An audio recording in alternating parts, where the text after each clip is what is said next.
Hola, muy buenos días. Vamos a comenzar ya la clase de hoy día, tratando algunos elementos esenciales que componen los diversos modelos del aprendizaje motriz.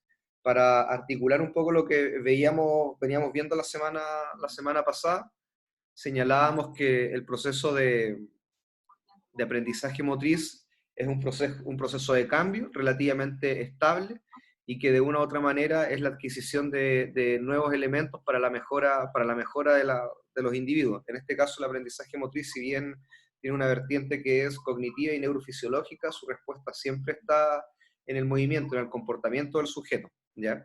Y acá también visualizamos la semana pasada en la introducción al aprendizaje motriz que principalmente el aprendizaje motriz se puede estudiar sobre dos vertientes, una vertiente más psicológica, donde su objeto de estudio es el comportamiento motriz, y otra vertiente neurofisiológica, que viene sustentada también en base al control motriz.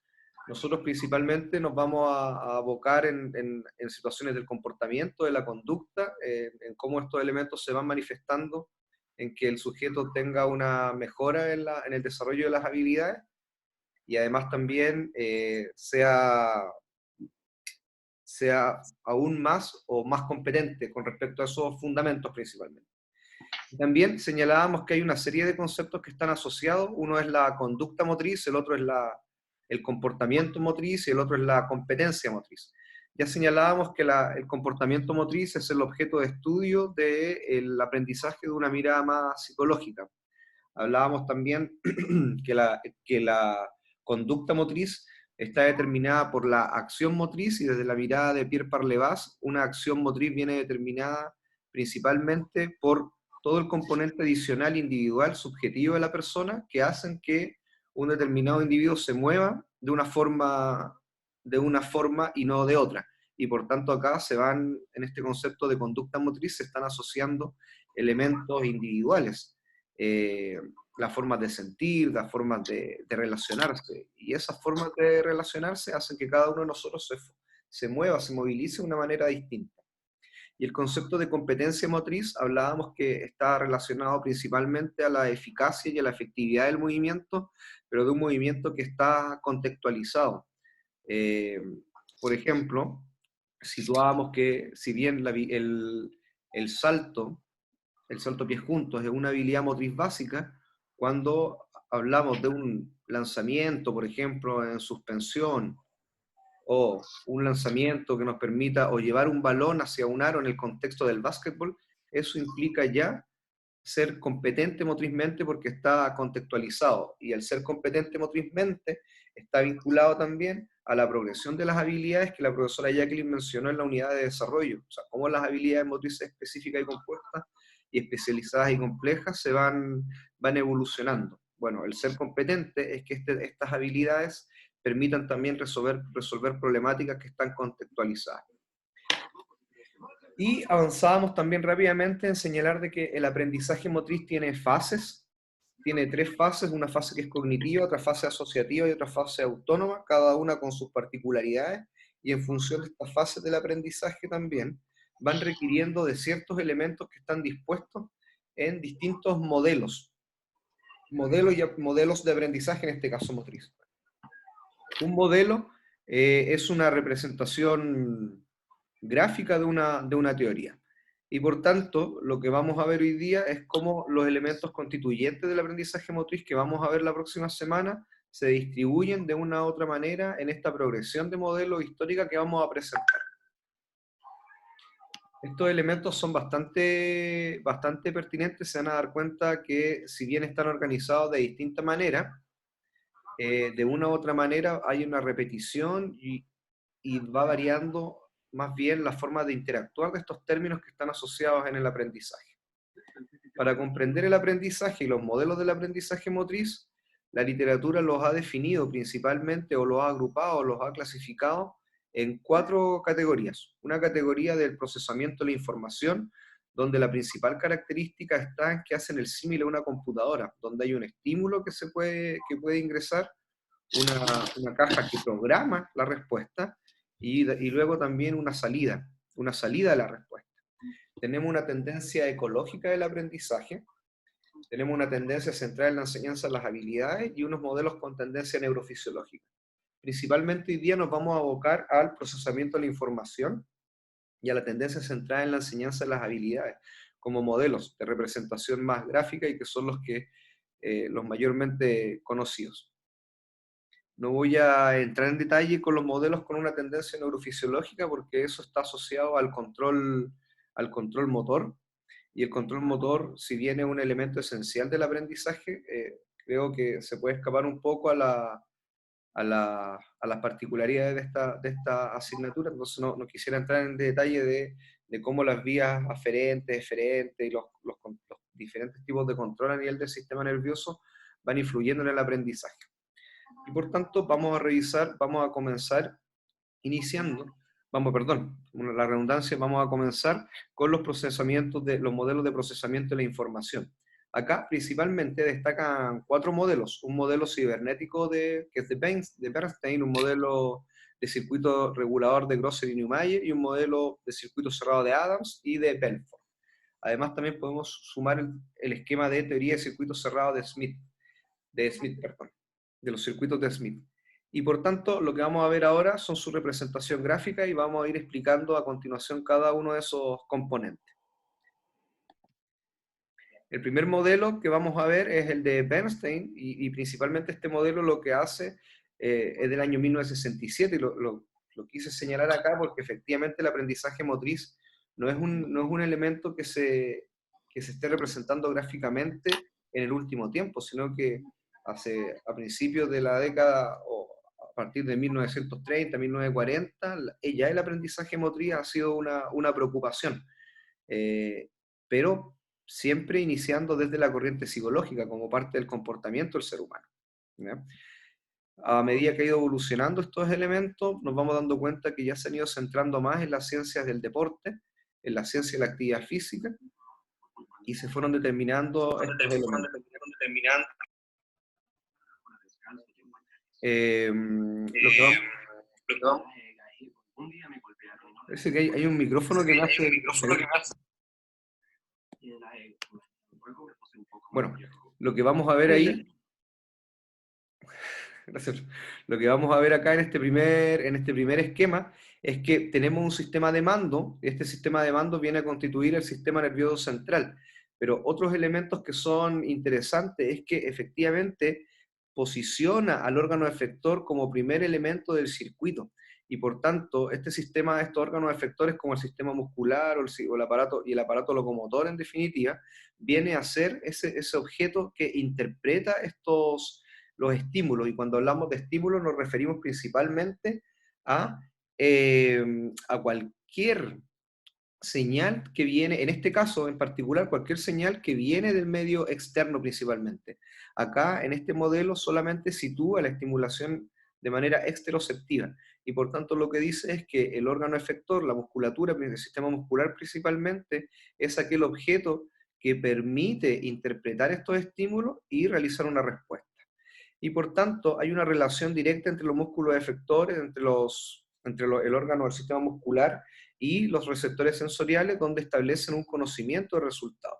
Este conocimiento de resultados permite establecer la diferenciación entre lo que se ejecuta y el modelo, y se va regulando a partir de la estimulación que viene del medio. Además, también este medio nos permite establecer un sistema de comparación.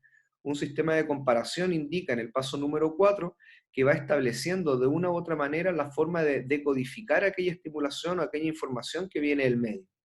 ¿Ya? Esa información que viene del medio luego permite hacer una corrección en la ejecución del movimiento. Esa corrección del movimiento, a partir de todo este circuito que presenta Bernstein, va a permitir también regular la conducta motriz y mantener un mayor control efectivamente. Y por tanto lo que se observa acá es que en definitiva existe un circuito donde a partir de la decodificación de la estimulación, de los sistemas de comparación que pueden establecerse en función de los resultados que se esperan del movimiento, efectivamente nuevamente hay una forma, en la repetición hay una instante de readecuación del movimiento. Sin embargo, uno acá lo que primero podría observar en este modelo es que ese sistema de sistema de comparación no está directamente vinculado a los órganos efectores, por tanto la retroalimentación o el feedback, que son conceptos que van apareciendo más adelante, quedan un poco olvidados y un poco desconectados de las formas de ejecutar el movimiento y de retroalimentar la ejecución de ese movimiento. Un sistema simplificado también que se propone es de Belfort, y este sistema es un poco más lineal, y acá ya podemos ver que efectivamente van apareciendo dos elementos constituyentes del aprendizaje que Bernstein no consideraba, como lo es la memoria. Por tanto, perdón, señalábamos también inevitablemente que acá existe nuevamente un elemento que inicia el proceso del aprendizaje, que son los estímulos externos, esta información exteroceptiva. No hace todavía alusión a este modelo a la información que viene desde el propio sujeto, la estimulación propioceptiva o interoceptiva, perdón, y estos elementos lo que hace principalmente desde el estímulo externo es que indica que para el proceso de aprendizaje existen unos órganos sensoriales. Eso los conocemos también, manifiestan su acción a partir de canales sensitivos.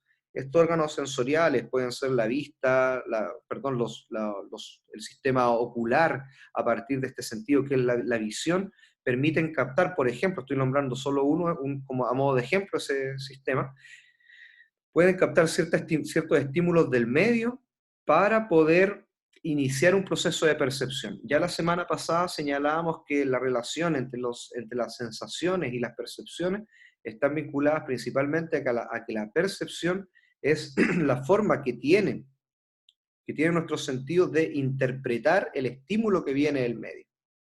Y por tanto, cada uno de nosotros va a tener un sistema de interpretación diferente en función del acervo motriz que indicaba la profesora Jacqueline durante la primera unidad.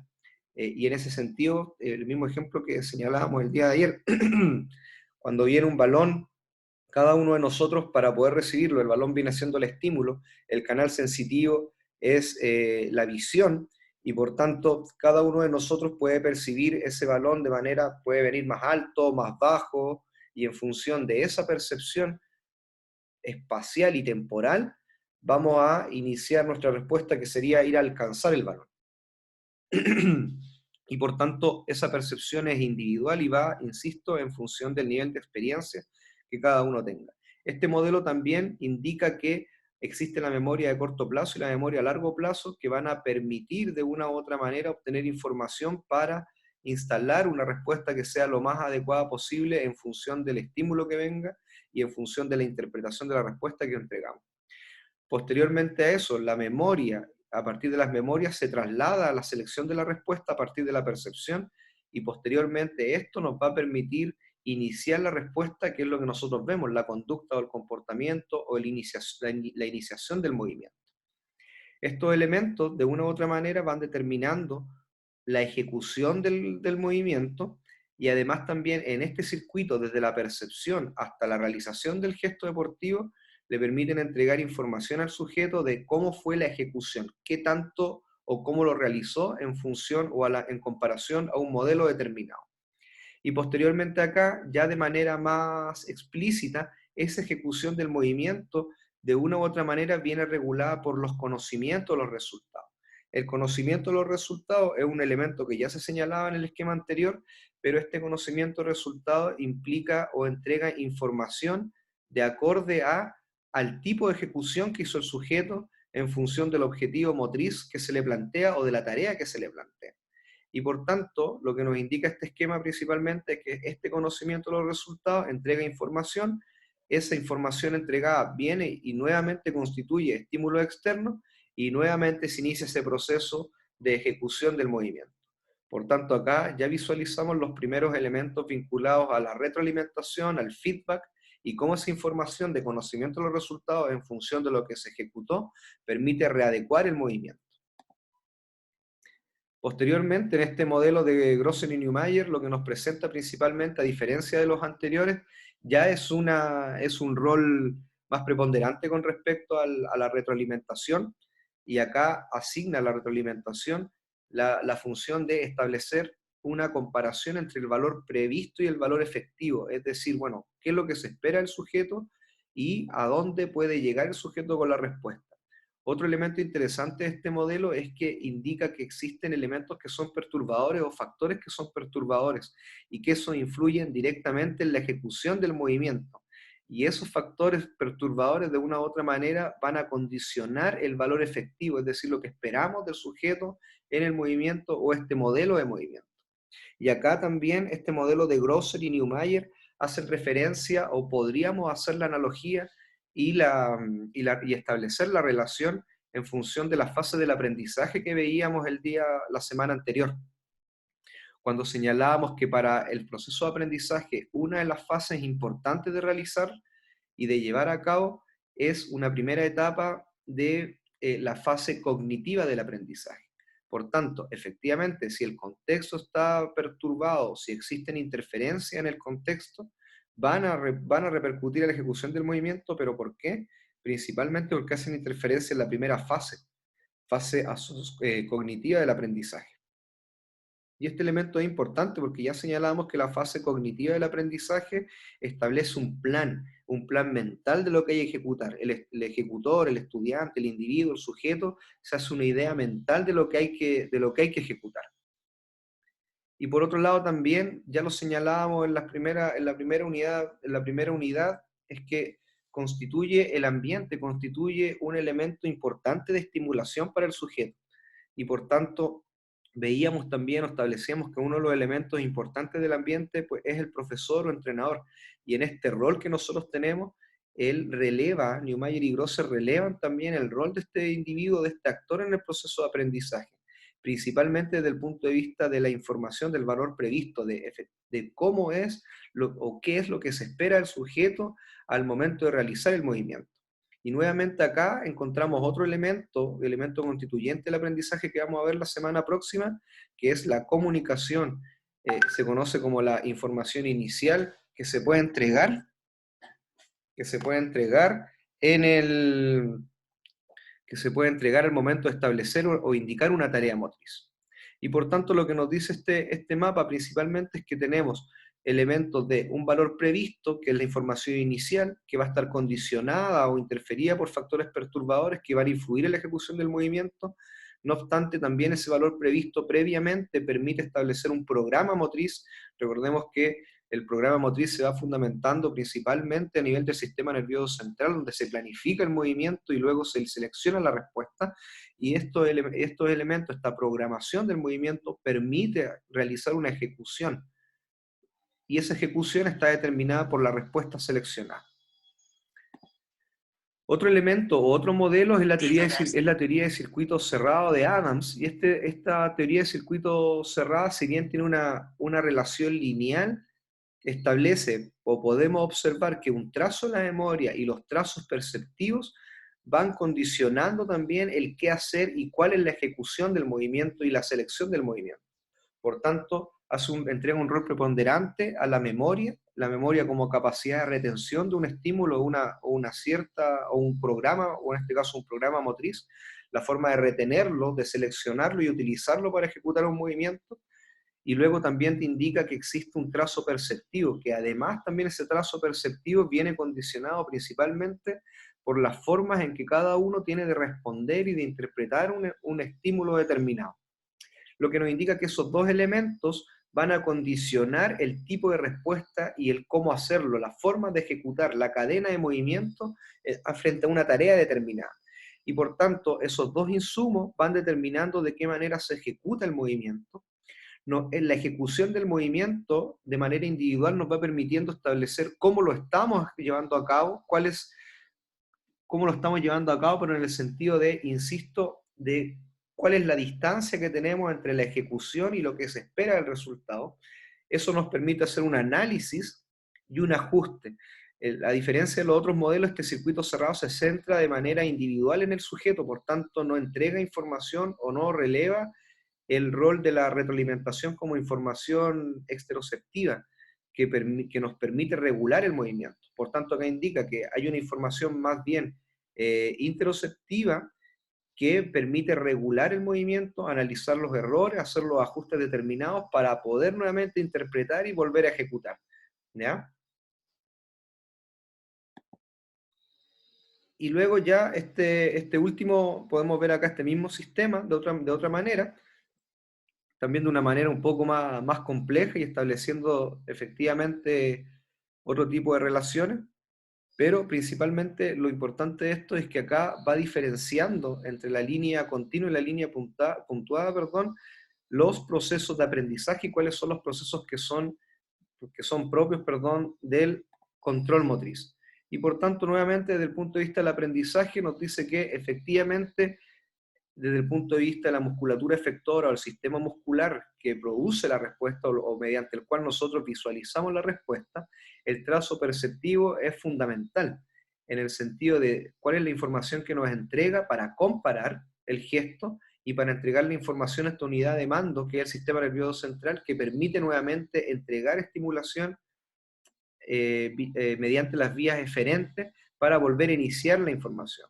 Y por tanto acá te dice, y efectivamente nombramos, y este esquema deja un poco más explícito que principalmente a nivel del control motriz, se da la información que es propioceptiva, y luego, a diferencia del mapa anterior, te deja un poco más claro cuál es la información exteroceptiva que nos permite luego regular nuevamente la información en función del resultado que se espera.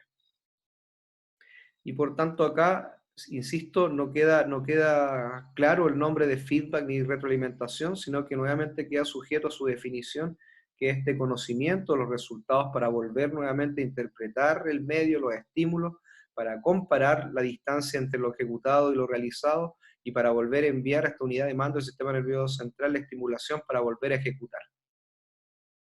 Evidentemente acá queda más claro o mucho más claro de qué manera nosotros recurrimos a la memoria también como información para regular y analizar y ajustar el movimiento desde ese conocimiento.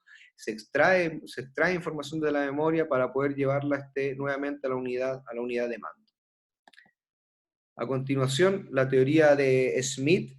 Acá principalmente este es un sistema más lineal y lo que nos dice principalmente es que nuevamente tenemos un esquema de recuerdo centrado en la memoria y que efectivamente tanto las condiciones iniciales como la salida deseada, es decir, la respuesta que yo deseo realizar, y están condicionadas también en función de este esquema de recuerdo, este programa motrices almacenado en la memoria.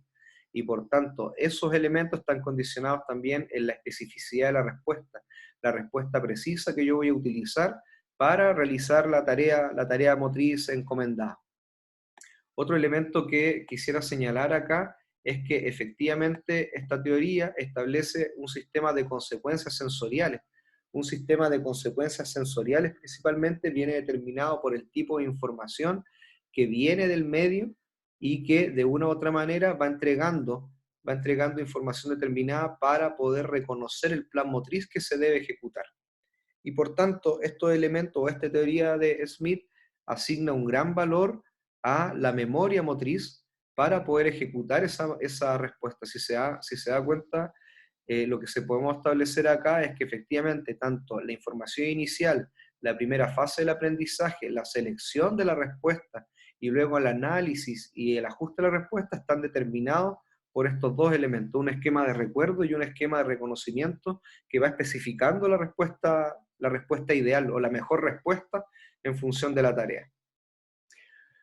Pasamos a los modelos centrados en la enseñanza de las habilidades, y esto efectivamente vamos a especificar en dos modelos, un modelo de Gentili y un modelo de Martiniuk, y principalmente lo que nos dice este modelo es que podemos dividir el aprendizaje de las habilidades en dos grandes bloques. Un primer bloque que está determinado por los procesos de decisión, o sea, todos los pasos y el procedimiento que viene para seleccionar una buena respuesta, que parecen ser muchos, pero esos son de milisegundos la respuesta que uno selecciona, sobre todo en contextos de deporte y sobre todo en contextos donde la incertidumbre es mucho mayor, ¿ya? Por tanto, si uno hace o ve desde la experiencia, desde la práctica deportiva, en el proceso del aprendizaje, se puede dar cuenta que estos elementos que parecen ser muchos en un momento determinado, se reducen a milisegundos en un contexto de deporte, sobre todo, insisto, en aquellas manifestaciones motrices que tienen una mayor incertidumbre,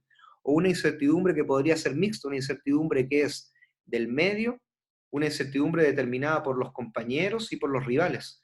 Y ahí, por ejemplo, los deportes colectivos de invasión, de colaboración y oposición, podríamos hacer esa analogía con respecto a este tipo de procesos que se van dando. No quiero señalar de que en los otros deportes no se dé, solamente estoy indicando que en ese tipo de deporte existe una demanda más rápida de estos procesos de decisión, porque hay mayores elementos que están interfiriendo en ese proceso de selección de respuesta. ¿Mm? Evidentemente los otros también se da, pero hay otros factores que influyen, o hay menos factores que pueden influir. Y por tanto acá se establece un objetivo, lo que nos dice Gentile, y principalmente este objetivo viene determinado por la naturaleza de la tarea, ¿ya? Y por tanto esa tarea motriz viene determinado, viene a regular una serie de estímulos que vienen o que pueden venir principalmente del medio externo, y por tanto ese objetivo motriz determinado por la tarea debe considerar esos elementos. Por otro lado, también en este primer proceso de decisión indica que hay otro factor, acá ya se nombra otro factor influyente o determinante del aprendizaje, como lo es la atención. La atención se define principalmente como aquella focalización en una información determinada o en parte una información entregada por los estímulos. Por tanto, yo puedo focalizar y mantener el foco en una determinada cantidad de estímulos. Ya veíamos la semana pasada que los aprendices desde el punto de vista motriz mantienen la atención dispersa en muchos estímulos a la vez, y el experto desde el punto de vista del aprendizaje motriz, esa persona que es más competente motrizmente, focaliza y selecciona de mejor manera los estímulos para poder entregar una respuesta. Por tanto, la atención aquí también constituye un elemento fundamental desde el punto de vista de la decisión. Evidentemente, mientras mayormente esté la atención focalizada en un estímulo determinado y en un estímulo que influye de mejor manera en una respuesta determinada, la respuesta va a ser mejor. Mientras la atención está mucho más dispersa, efectivamente, la respuesta no va a ser siempre la mejor. Y por otro lado, este proceso de aprendizaje de las habilidades, lo que nos dice también este autor es que tenemos un segundo proceso donde la respuesta es la resultante, y esa respuesta resultante está determinada por un plan motor, un programa motriz, la ejecución de la respuesta y el feedback. Si uno quisiese hacer una crítica a este esquema, es que, bueno, me falta la conexión entre el feedback y nuevamente el objetivo de la tarea y cómo las personas pueden ir reformulando la tarea. Ya sabemos que las tareas motrices existen tareas que son redefinidas, y muchas veces son redefinidas o por el profesor o por los propios estudiantes, cuando se entiende la definición de la tarea motriz. Y por tanto, este segundo proceso de respuesta resultante nos dice, ojo, hay una atención, la atención permite seleccionar una respuesta. Cuando selecciona la respuesta ya hay una formulación del plan motor, es decir, inicia un procedimiento en la toma de decisión, se ejecuta la respuesta que fue seleccionada en el plan motor, o ese plan motor se ejecuta, más bien dicho, y luego hay un feedback, que es esta retroalimentación, esta entrega de información de la ejecución del sujeto.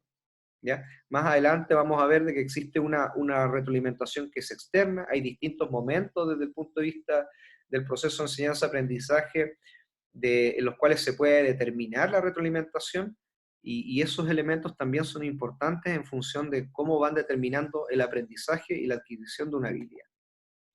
Este siguiente modelo, un modelo más simple de Martiniuk que se sigue utilizando, este modelo ya establece un circuito una relación mucho más directa entre la información del entorno y la retroalimentación. Cuando hablamos de información del entorno, se refiere principalmente a la forma de presentar el estímulo. Acá el ejemplo que podemos señalar es que existen tres vallas. La información de las vallas es el estímulo, perdón, es el estímulo. Y el estímulo viene determinado por la distancia de las vallas, la altura de la valla, la posición del travesaño, la altura del travesaño, y eso nos va a permitir de una u otra manera hacer una interpretación de la respuesta, el que es el mecanismo perceptivo. El canal sensitivo que utilizamos ahí es la visión, y por tanto a partir de eso yo puedo interpretar ese estímulo.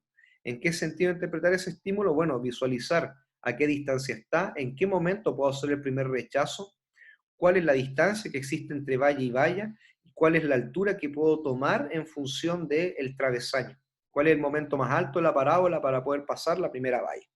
Y por tanto, esos elementos, mecanismo perceptivo, anteceden al mecanismo de decisión. Es ahí donde yo establezco mi plan motor, mi programa motriz para poder establecer una respuesta. Luego de eso, se establece este mecanismo de ejecución, que es decir, se seleccionó la respuesta, se ejecuta la respuesta que viene determinada por la conducta, en este caso es la carrera entre vallas. Y luego establece un pequeño esquema donde me dice, bueno, hay una percepción del estímulo, hay una percepción también y una interpretación, esa percepción del estímulo se convierte en información. Con esa información tomo decisiones y en función de eso establezco un conocimiento de la ejecución. Luego de eso, de manera interna, yo también puedo regular en qué punto puedo ajustar el movimiento. Pero además también de eso me va a prever un resultado, por tanto ya tengo información del conocimiento de los resultados, es decir, cómo lo ejecuté al cabo de haber pasado las 3 vallas, y además también voy teniendo información durante la ejecución, que es de conocimiento de ejecución, que se da en este proceso perceptivo de decisiones y de toma de ejecución. Este conocimiento de la ejecución, en suma, me permite también hacer un análisis de la ejecución del gesto. Y por tanto, también me va entregando información relevante para poder ajustar el movimiento final y para volver a repetir nuevamente una tarea. Hemos querido destacar estos elementos constituyentes que se fueron visualizando en los modelos, que fuimos visualizando, que son la memoria, la atención, la comunicación, la retroalimentación. Esos 4 elementos, más la motivación, tanto la motivación intrínseca y tanto extrínseca, la vamos a ver ya la próxima semana. Pero el nexo está entre cómo estos elementos constituyentes que se visualizan en los modelos del aprendizaje motriz los determinan también. Y por tanto, de qué manera nosotros podemos estimular cada uno de ellos o estrategias para poder desarrollar cada uno de ellos. En este sentido, nos vamos a dar cuenta que estos modelos separados también son parte de un conjunto de modelos del aprendizaje que nos van a ir permitiendo y nos van a ir favoreciendo también el aprendizaje motriz de cada individuo. ¿Ya? Espero haber sido claro con la información que se entregó, así que por favor recuerden revisar las diapositivas anteriores y los videos de clases anteriores, porque ya nos hemos dado cuenta que tanto el desarrollo como el aprendizaje motriz están íntimamente relacionados y es necesario establecer ese orden jerárquico de cada uno de los elementos que lo van componiendo para entender este proceso de mejor manera.